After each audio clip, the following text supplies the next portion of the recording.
안녕하세요. 오늘 여러분과 함께 깊이 파고들 자료는 네이버 블로그 게시물인데요.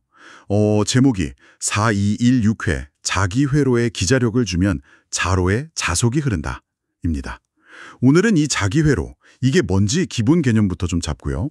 특히 누설자속이라는 현상에 좀 집중해 보려고 합니다. 왜 이게 중요하고 또 어떻게 줄일 수 있는지 그 보이지 않는 자기력의 길을 한번 따라가 보시죠. 네, 좋습니다. 자기 회로의 기본 원리부터 시작해서요. 그 효율성에 영향을 미치는 누설자속이라는 개념까지 차근차근 짚어보겠습니다. 여러분이 이 개념을 좀 명확하게 이해하실 수 있도록 돕는 게 오늘 저희 목표입니다. 좋습니다. 그럼 가장 기본적인 질문부터 시작해야겠죠. 자료에 보면 자기회로는 자속이 흐르는 경로라고 되어 있는데요. 이게 좀 더 쉽게 설명해 주실 수 있을까요? 네, 그쵸. 우리가 보통 전기회로 하면 전자가 흐르는 길, 전선 같은 걸 생각하잖아요. 자기회로는 그 자속, 파이, 그러니까 자기력선의 묶음이 특정 경로를 따라서 흐르도록 만들어 놓은 길, 뭐 그런 거라고 보시면 됩니다. 보통 철 같은 자성체를 써서 이 길, 자료에서는 자로라고 하죠. 이 자로를 만듭니다. 아, 자로. 자기력선이 다니는 길이군요. 그럼 그 자속은요? 그냥 저절로 흐르나요? 아니면 뭔가 힘이 있어야 하나요? 아, 그거 아주 중요한 질문입니다. 전기를 흐르게 하려면 전압이 필요하잖아요. 마찬가지로 자기회로에는 기자력이라는 힘이 필요합니다. 이 기자력이 자속을 이렇게 밀어주는 역할을 하는 거죠. 자료 제목에도 나와 있듯이 자기회로에 기자력을 주면 자로에 자속이 흐른다는 겁니다. 아하, 그러니까 기자력이라는 어떤 힘을 가하면 우리가 의도한 경로, 즉 자기회로를 따라서 자속이 흐르게 되는군요. 네, 맞아요. 이게 바로 우리가 원하는 그 주자속이라고 볼 수 있겠네요. 네, 맞습니다. 설계자가 의도한 대로 자기회로 내부를 효과적으로 통과하는 자속, 그걸 주자속이라고 할 수 있습니다. 그런데 여기서 이제 중요한 점이 하나 생기는 거죠. 바로 그 중요한 점이 오늘의 핵심 주제랑 연결되겠군요. 자료에 따르면 기자력으로 발생한 자속 전부가 자기회로 안을 통과하는 게 아니라 그 자로 이외의 부분을 통과하는 자속도 있다고 하는데요.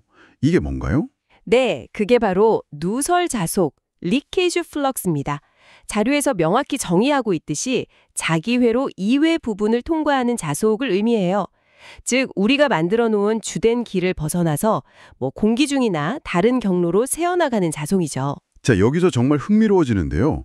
그냥 좀 새어나가는 건데 이게 왜 문제가 되는 거죠? 조금 셀 수도 있는 거 아닌가요? 그 조금 새는 게 생각보다 큰 문제를 일으킬 수 있거든요.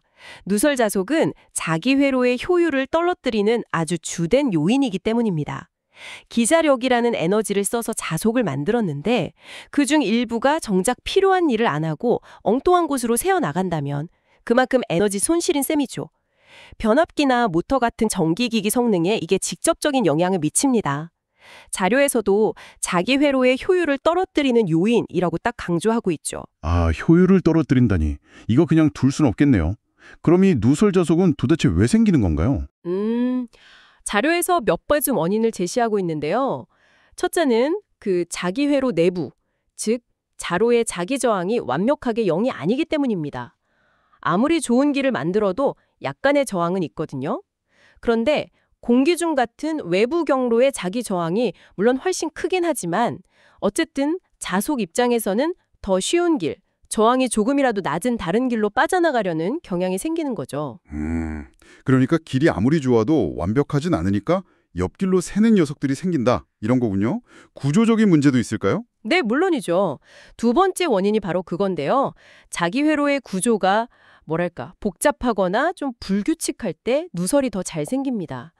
예를 들어서 코일 감은 부분이랑 자속이 가야 할 곳이 너무 멀리 떨어져 있다거나 아니면 경로에 날카로운 모서리 같은 게 많으면 그 부분에서 자속이 공기 중으로 튀어나가기 쉬워요. 그렇군요.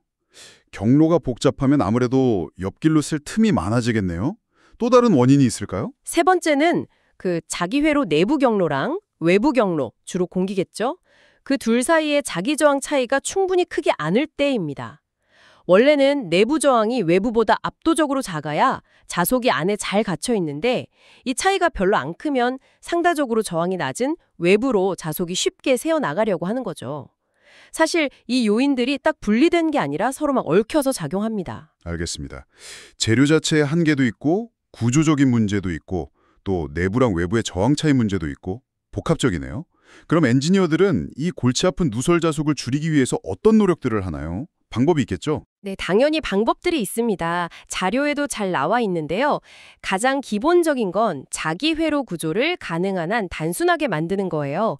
경로를 짧게 하고 단면적은 넓게, 그리고 막 급격하게 꺾이는 부분 없이 부드럽게 설계하는 거죠. 구조가 단순하면 자속이 다른 데로 셀 만한 틈 자체가 줄어드니까요. 제일 직관적인 방법이네요. 길 자체를 좋게 만드는 것.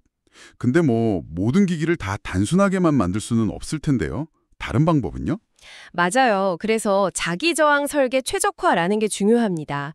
이건 두 가지 측면인데 하나는 주자속이 지나가는 길, 즉 자로에는 투자율이 아주 높은 좋은 자성 재료를 써서 자기 저항을 최대한 낮추는 거고요. 또 하나는 자로의 모양 자체를 잘 설계해서 자속이 새어나가기 어렵게 원하는 경로로만 잘 흐르도록 유도하는 겁니다. 이게 아까 말씀드린 내부와 외부의 자기 저항 차이를 최대한 크게 만드는 설계랑도 연결되는 거죠. 아, 재료 선택도 중요하고 기하학적인 모양 설계도 중요하다는 거군요. 근데 만약에 특정 부분에서 누설이 좀 심하다면요? 거기를 직접 막는 방법 같은 건 없나요? 아, 네, 있습니다. 그게 바로 자기 차폐 물질을 차용하는 방법이에요. 누설 자속이 지나갈 것 같은 경로 주변이나 아니면 누설 자속 때문에 영향을 받으면 안 되는 부품 주변에 투자율이 아주 높은 재료, 이걸 차폐제라고 하는데 이걸 두는 거죠. 그러면 이 차폐제가 주변의 누설 자속을 스펀지처럼 빨아들여서 자기 안으로 흘려보내요. 다른 중요한 곳으로 못 가게 막아주는 일종의 자기적인 방패 역할을 하는 겁니다. 오, 자기 차폐. 마치 방패로 막는 듯한 느낌이네요. 그러니까 구조를 개선하고 그래도 새는 건 차폐제로 막고 이렇게 이해하면 되겠군요. 꼭 수도관 누수 막는 거랑 비슷하게 느껴지네요. 관 자체도 튼튼하게 하고 그래도 새는 곳은 밖에서 덧대거나 하는 것처럼요. 네, 아주 적절한 비유입니다. 실제 기기 설계에서는 이 방법들을 하나만 쓰는 게 아니라 기기의 종류나 요구 성능, 또 비용 같은 걸 다 고려해서 적절하게 조합해서 사용하죠. 예를 들어 아주 고성능 모터라던가 정밀 측정이 필요한 센서 같은 경우에는 누설 자속을 정말 최소화해야 하니까 여러 기법을 복합적으로 쓰게 됩니다.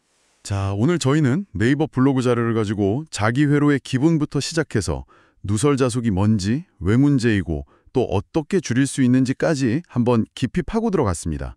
자기 회로는 자속의 길, 기자력은 자속을 미는 힘, 그리고 누설 자속은 그 길을 벗어나서 효율을 떨어뜨리는, 그래서 우리가 잘 관리해야 하는 대상이라는 걸 알게 됐네요.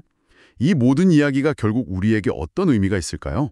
오늘 살펴보니 누설 자속 관리는요, 단순히 이론적인 걸 넘어서서 우리가 쓰는 거의 모든 전자기기의 성능과 효율을 결정짓는 아주 중요한 요소입니다. 당장 스마트폰 충전기 안에 있는 작은 변압기부터 시작해서 전기차 모터, 발전소의 큰 발전기, 심지어 병원의 MRI 장비까지 자기 회로가 쓰이는 곳이라면 어디든 이 누설 자속과의 싸움이 벌어지고 있다고 봐도 돼요. 특히 더 작고 가볍고 에너지 효율적인 기기를 만들려는 노력이 계속되는 한 이 보이지 않는 누설 자속을 정밀하게 제어하는 기술은 점점 더 중요해질 겁니다. 기술 혁신의 열쇠가 될 수 있다는 말씀이시네요. 정말 흥미로운 지점입니다. 마지막으로 오늘 나눈 이야기를 바탕으로 여러분께서 한 번 더 생각해 보실 만한 질문을 던져드리고 싶습니다. 저희가 누설 자속을 줄이는 방법으로 구조 단순화, 재료 최적화, 자기 차폐 같은 걸 이야기했는데요. 실제 엔지니어링 현장에서는 이런 개선책을 적용하려면 당연히 비용이 더 들거나 무게나 크기 같은 다른 성능과 좀 타협해야 할 수도 있잖아요. 그렇다면 이 누설 자속을 줄여서 얻는 효율 향상이라는 이득과 이걸 위해 드는 비용 또는 감수해야 할 다른 부분들 사이에서 과연 어떤 기준으로 최적의 균형점을 찾아야 할까요? 이 현실적인 트레이드오프 문제에 대해 한번 고민해 보시면 오늘 이야기가 더 깊이 와닿지 않을까 싶습니다.